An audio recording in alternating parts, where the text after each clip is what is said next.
Hello and welcome to the Oral Health Podcast. In connection with National Smile Month, we are bringing you bite-sized discussions from different leaders in dentistry and oral health on a variety of topics. Today, we're going to look at how we can take care of our oral health when we're out and about and on the go. This episode, of course, is sponsored by Wrigley. So let's just jump straight in. I'm here again with Dr. Ben Atkins. Ben, how are you today? Absolutely wonderful. It's a lovely, glorious sunny day in the north of England. There's a little bit of irony in there. I'm not sure what we're talking about, but no, we're having a really good day and I'm really looking forward to talking to you about all things chewable. Yeah, absolutely. Fantastic. I'm really looking forward to getting into this discussion as well, because I know that I cannot be alone in the fact that every now and again, when we get in the car, we get on the road to work, and realize, oh no, I didn't brush my teeth. And so we all do it. We've all done it at some point. We're reaching for the extra strength chewing gum to try and cover it up. So when we realize that we've forgotten to brush and we're reaching for the gum, do you have any other advice for people when it comes to taking care of oral health when we're out and about and on the go? I really do, because it's really fascinating, because it's not just yourself who's jumped in the car and you forgot to brush your teeth. There is a couple of stats that we do with the National Smile Month, which I think are quite vital to this. 3 in 10 Brits only brush their teeth once a day. You know, I'll let that sink in for you for a little while. 1 in 3 of us don't use a mouthwash regularly. And 2 in 5 of us don't think that oral health when it comes to diet. You know, so what we put in our mouths is that. So I think it's really critical that we don't just think of oral health is about brushing our teeth or our gums. We've got to think of it as a balanced picture. Whatever we're putting in our mouth is going to cause the disease. So if you start thinking about your balanced diet, snacking, that frequency, and utilizing other tools like chewing gum, sugar-free chewing gum, I should say, because that's important. It's really important to get in there. They're all tools in our armory of having better oral health.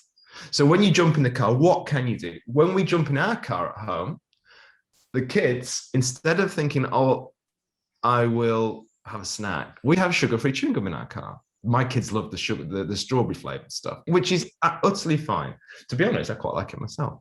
But what we used to do is my kids jump in the car at the end of school and think, Daddy, have you got me a snack? What? Because they're sugar, they are ready for tea. However, I know my kids will chow down and they'll put themselves off their tea when they get home. So let's try and think about what we're balancing here.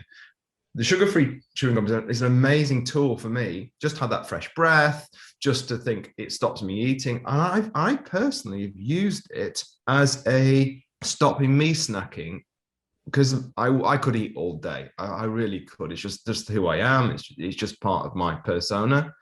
However, I've used sugar-free chewing gum to reduce that urge, because I don't need to eat. I'm not hungry. I'm just using it as I suppose it's a diet management tool, really. And I think it's really important to think when you get in the car, you grab something, and the grab packs, which I've make such a difference to have in the car. So it's planning your oral health for when you have forgotten to brush your teeth or done something or going into a meeting or that sort of stuff, to manage that things you're putting in your mouth to make sure you're not damaging your oral health. You can also get those, they're like really diddy bottles of mouthwash that are like a few inches big, that have like a few servings in. I can't imagine any other scenario where someone's made that for any other purpose than very quick, on the go, put it in your handbag kind of thing. For me, or if you're going to have a mouth rinse, it's quite good to have one in your handbag, your car for lunchtime. If you're going to add it in, if you want to do that care, that's what it's there for.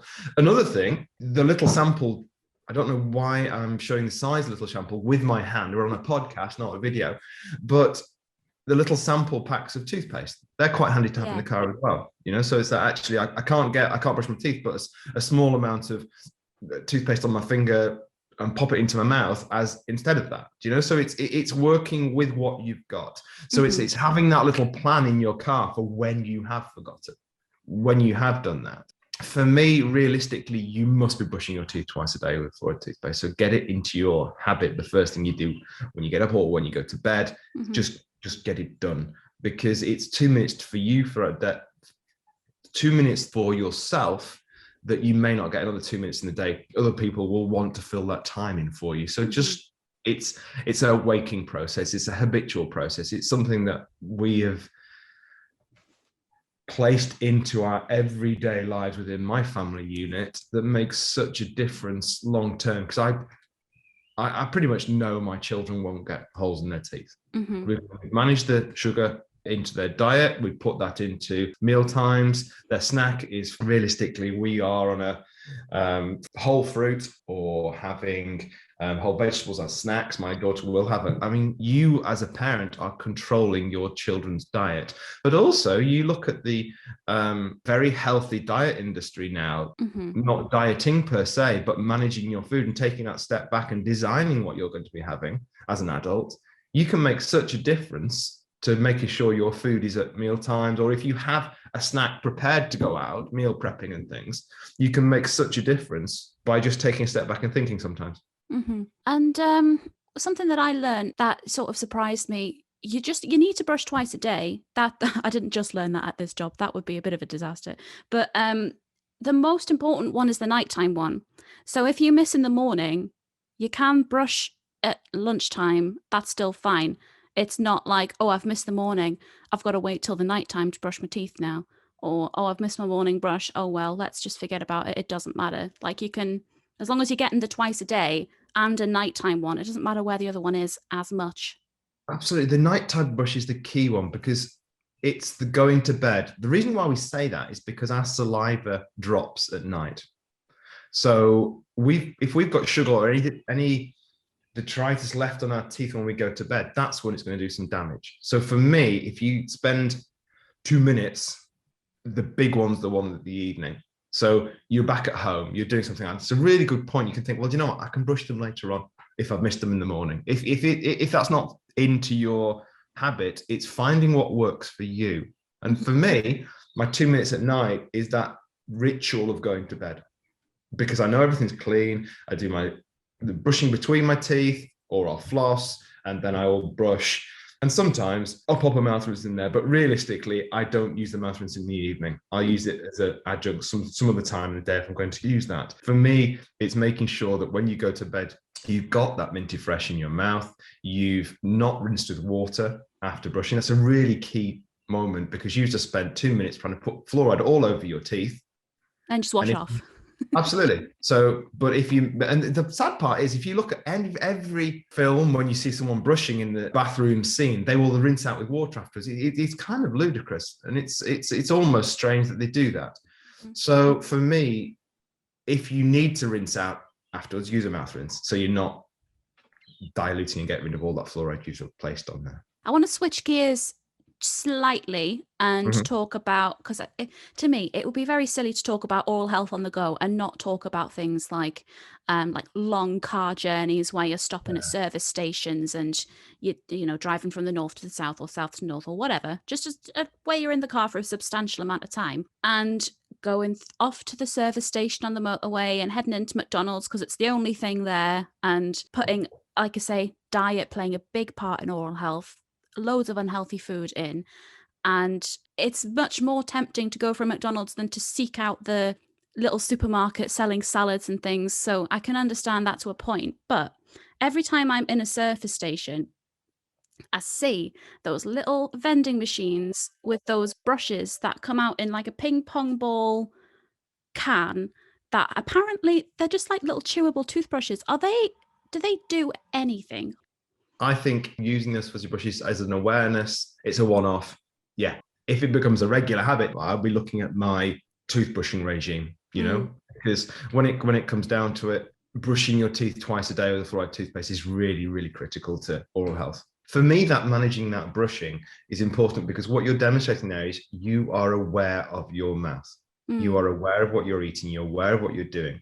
So if you take a step back and think, I've not brushed my teeth, then you raised that point really early on, that you're allowed to miss brushing as long as you do it later in the day, as long as you do it another time. So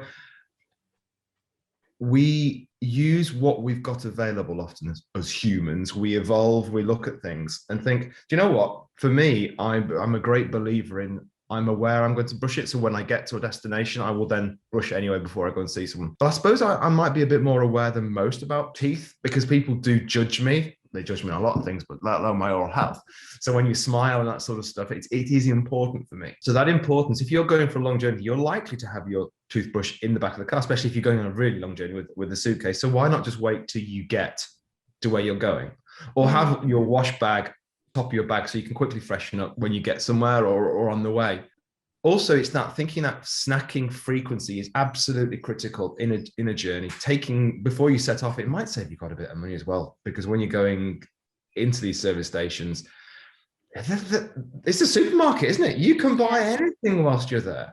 But taking that step back, especially with learning with your children about what type of journey you're going on, who are you, what's your thoughts, is really important. And having a little time to prep can save you a fortune on the way down, but it also is very good for oral health if you're going to have snacking. But make sure it's whole fruit. It's really important that you understand that anything that's been juiced or anything on those lines, that's a lot of sugar in there.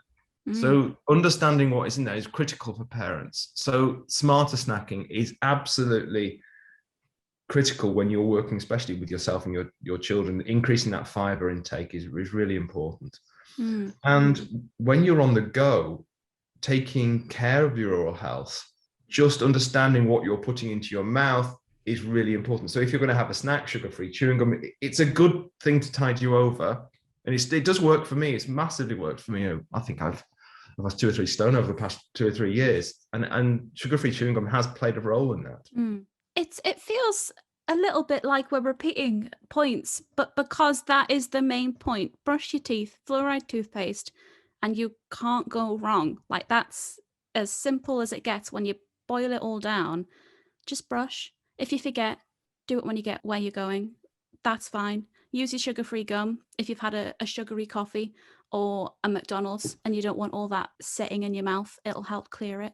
It really will, because you'll increase the saliva rate in your mouth, and it neutralizes any acid that's been built up because of the food.